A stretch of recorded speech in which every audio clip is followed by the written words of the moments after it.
नमस्कार दोस्तों, स्वागत है आप सभी का सोशल नोट चैनल पर। दोस्तों, हम लोग क्लास 11th की एनसीईआरटी पढ़ रहे हैं और वो भी आपके बायोलॉजी यानी कि जीव विज्ञान और हिंदी में जो है इसको हम लोग कवर कर रहे हैं। और अभी तक इसके 5 अध्यायों को हम लोगों ने पढ़ लिया है।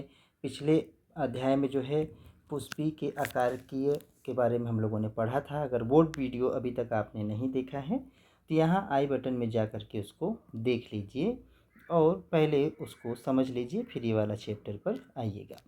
तो आज जो हमारे पास चैप्टर है अध्याय 6, उसमें है पुष्पी पादपों का शरीर के बारे में हम लोग आज पढ़ेंगे।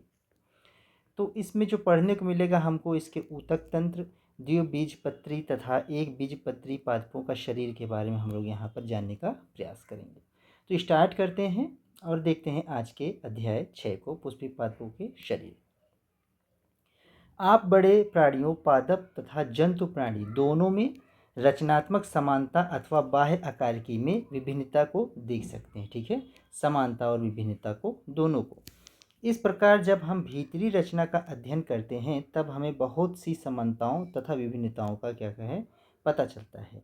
इस अध्याय में हम उच्च पौधों में भीतरी रचनात्मक तथा कार्यात्मक संरचनाओं के विषय में पढ़ेंगे। पौधों की भीतरी संरचना के अध्ययन को शरीर कहते हैं। ठीक है, भीतरी संरचना के अध्ययन को शरीर कहते हैं। पौधों में कोशिका आधारभूत इकाई है। कोशिकाएं ऊतकों में और ऊतक अंगों में संगठित होते हैं। पौधे के विभिन्न अंगों के भीतरी संरचना में अंतर होता है। एंजियोस्पर्म में ही एक बीजपत्री की शारीरिक द्विबीजपत्री से भिन्न होती है। भीतरी संरचना जो है पर्यावरण के प्रति अनुकूल को भी दर्शाती है। आइए स्टार्ट करते हैं। तो यहाँ पर दिया है ऊतक तंत्र क्या है। अब तक हम विभिन्न प्रकार के ऊतकों तथा उनमें स्थित कोशिकाओं के प्रकार के आधार पर चर्चा कर रहे थे। आओ अब हम देखेंगे कि पौधों के विभिन्न स्थानों पर स्थित ऊतक कैसे एक दूसरे से भिन्न होते हैं।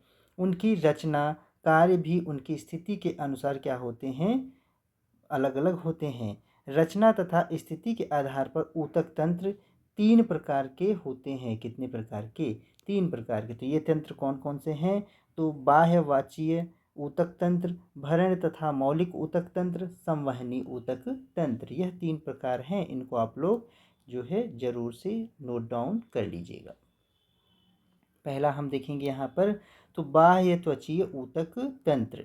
बाह्य त्वचीय ऊतक तंत्र पौधे का सबसे बाहरी आवरण है। कैसा? बाहरी आवरण। इसके अंतर्गत बाह्य त्वचीय कोशिकाएं, रंध्र तथा बाह्य त्वचीय उपांग मूल रूप में आते हैं।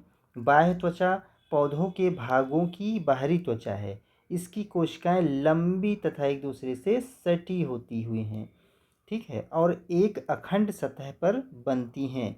बाह्य त्वचा प्रायः एकल सतही वाली होती है। बाह्य त्वचीय कोशिकाएं पैरेंकाइमी होती हैं, जिनमें बहुत कम मात्रा में साइटोप्लाज्म होते हैं, जो कोशिका भित्ति के साथ होता है। इसमें एक बड़ी रसधानी होती है। बाह्य त्वचा की बाहरी सतह मोम की मोटी परत से ढकी होती है। किसके? मोम के। इम्पोर्टेंट है, याद रखिएगा। जिसे क्या कहते हैं? क्यूटिकल कहते हैं। ठीक है, क्या कहते हैं? क्यूटिकल। ठीक है, क्यूटिकल पानी की हानि को रोकती है।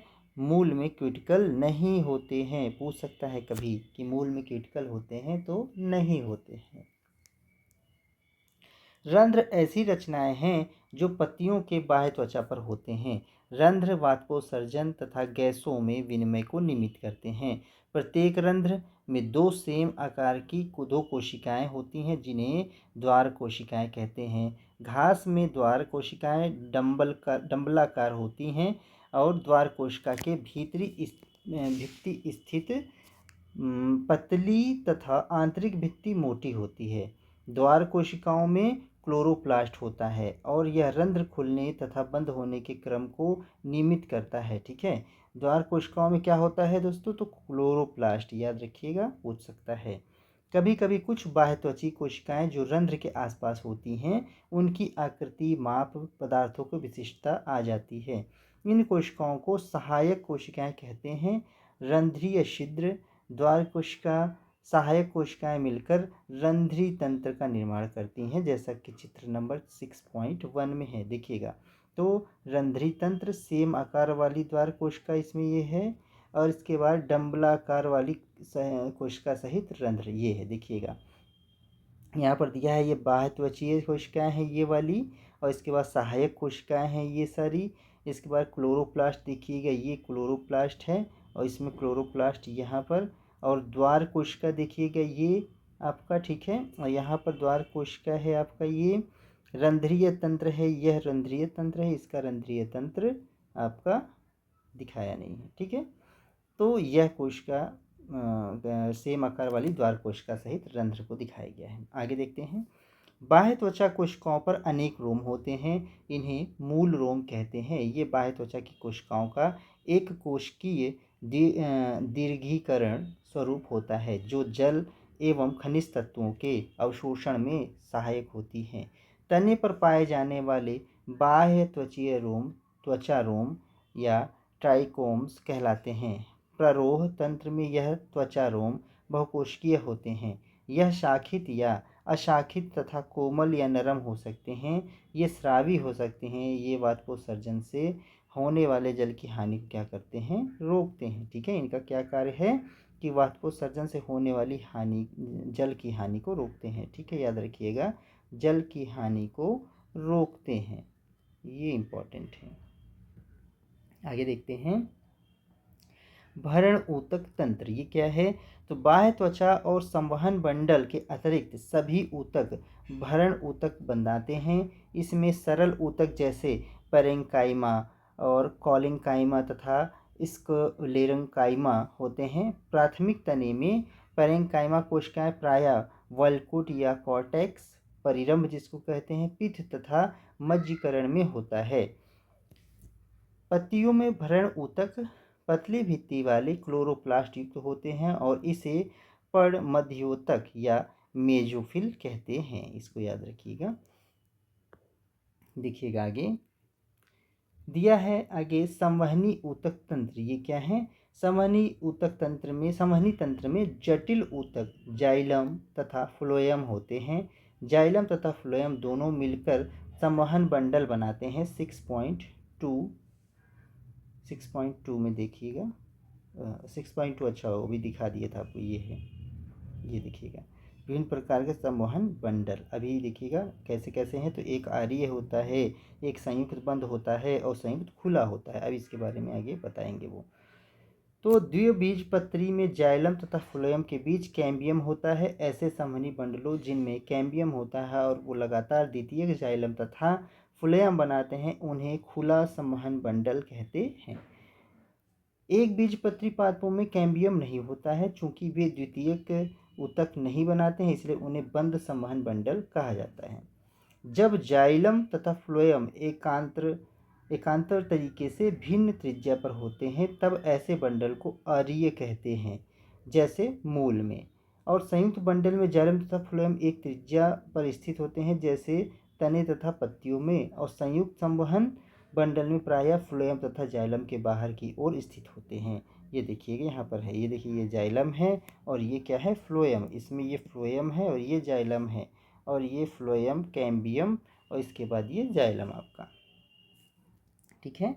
आगे देखते हैं।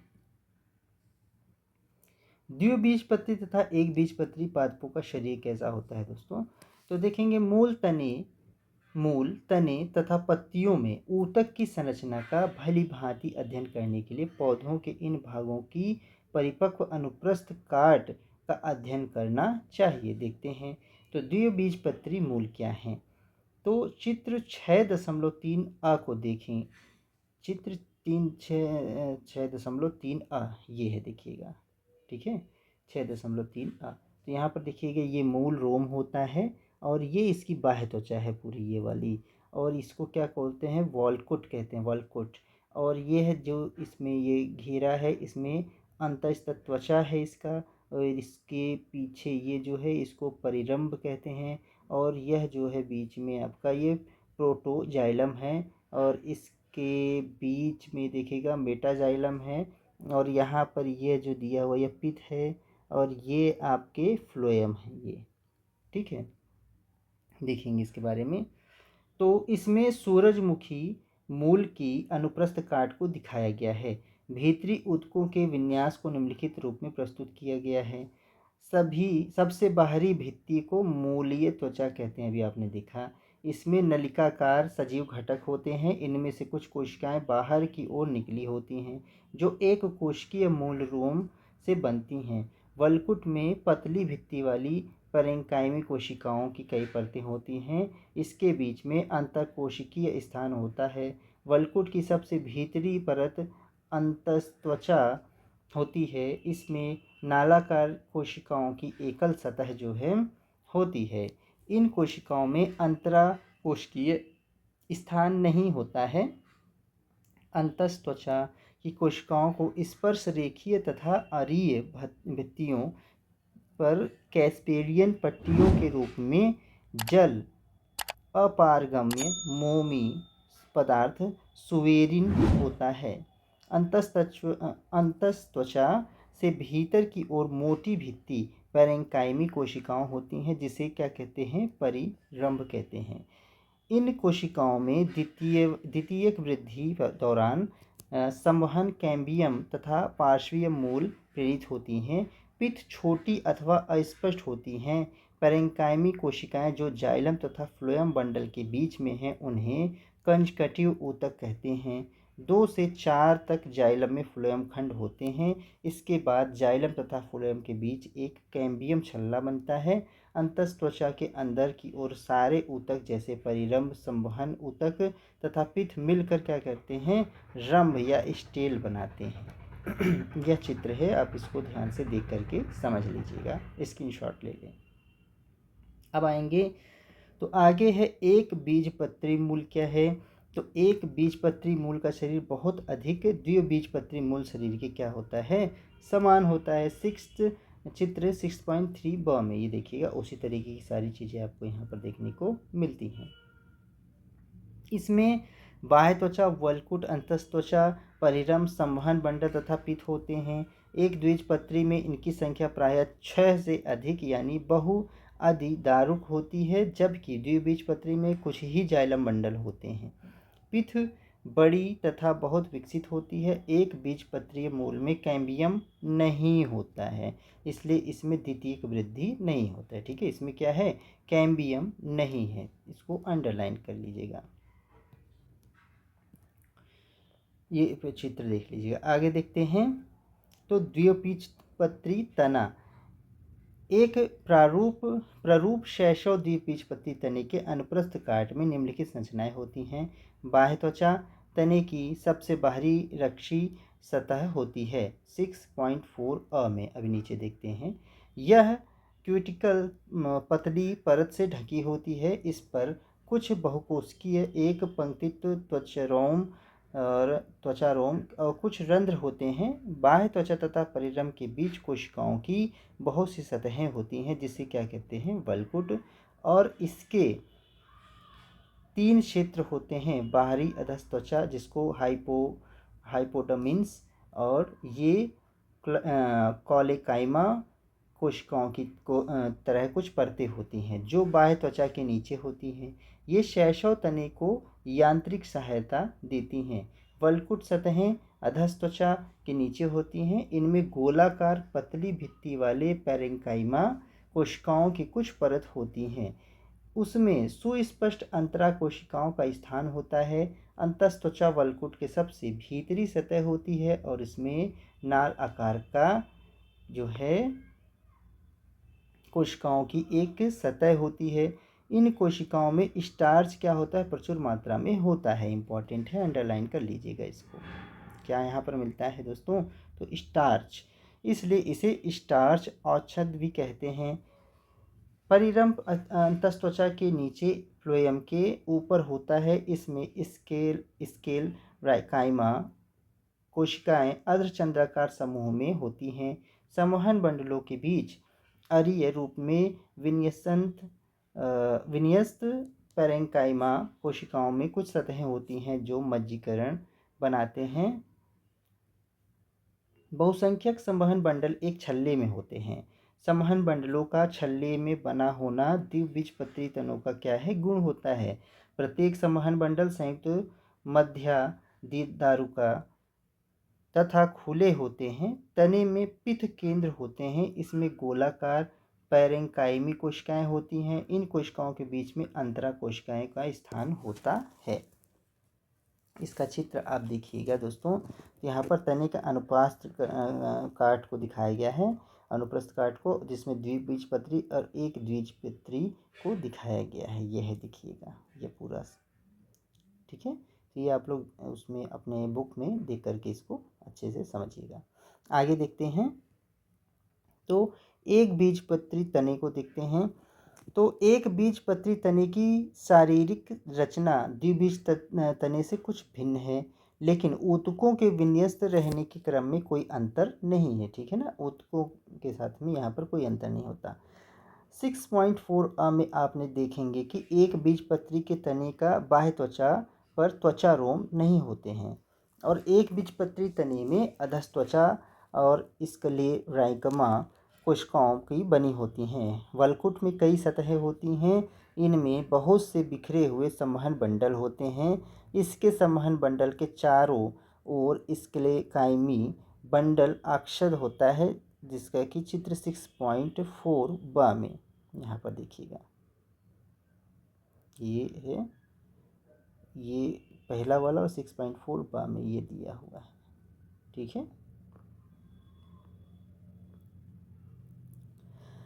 संवहन बंडल संयुक्त तथा बंद होते हैं। परिधीय संवहन बंडल प्रायः छोटे और केंद्र में होते हैं। संवहन बंडल में फ्लोएम पैरेंकाइमा नहीं होते हैं, और इसमें जल रखने की गुहिकाएं होती हैं। आगे देखिएगा दोस्तों, तो पृष्ठाधार या द्विबीजपत्री पत्ती। पृष्ठाधार पत्ती के फलक का लंबवत काट 3 प्रमुख भागों जैसे कि बाह्य त्वचा, पर्णमध्योतक तथा संवहन तंत्र दिखाते हैं। बाह्य त्वचा के ऊपरी सतह या जिसको बोलते हैं अभ्यक्ष बाह्य त्वचा तथा निचली सतह अपाक्ष बाह्य त्वचा को घेरे रहती है, और उसे क्यूटिकल होती है, उसी पर क्या होता है, क्यूटिकल होती है। निचली बाह्य त्वचा पर ऊपरी सतह की अपेक्षा रंध्र बहुत अधिक होते हैं। ऊपरी सतह पर रंध्र नहीं भी हो सकते हैं, और ऊपरी तथा निचली बाह्य त्वचा के बीच स्थित सभी ऊतकों को पर्णमध्योतक कहते हैं, ठीक है। मतलब यहाँ पर रंध्र हो भी सकते हैं और नहीं भी हो सकते हैं। आगे देखिएगा, पर्णमध्योतक जिसमें क्लोरोप्लास्ट होते हैं और प्रकाश संश्लेषण करते हैं, पैरेंकाइमा कोशिकाओं से बनते हैं, और इनमें 2 प्रकार की कोशिकाएं होती हैं, जैसे खंभ पैरेंकाइमा, स्पंजी पैरेंकाइमा। खंभ पैरेंकाइमा ऊपरी बाह्य त्वचा के बिल्कुल नीचे होते हैं तथा इनकी कोशिकाएं लंबी होती हैं। ये लंबवत समानांतर होती हैं। स्पंजी पैरेंकाइमा खंभ कोशिकाओं के नीचे होती हैं और निचले बाह्य त्वचा तक जाती हैं। इस क्षेत्र की कोशिकाएं अंडाकार तथा गोल होती हैं। इन कोशिकाओं के बीच बहुत जो है खाली स्थान तथा बाह्य गुहिकाएं होती हैं। संवहन तंत्र में संवहन बंडल होते हैं। इन बंडल शिराओं तथा मध्य शिरा संवहन बंडल की माप शिराओं को माप पर आधारित होता है। शिराओं की मोटाई द्विबीजपत्री पत्तियों तथा जालिका शिरा विन्यास में भिन्न होती हैं। संवहन बंडल संयुक्त बहिफ्लोएमी तथा मध्य दारुक होती हैं।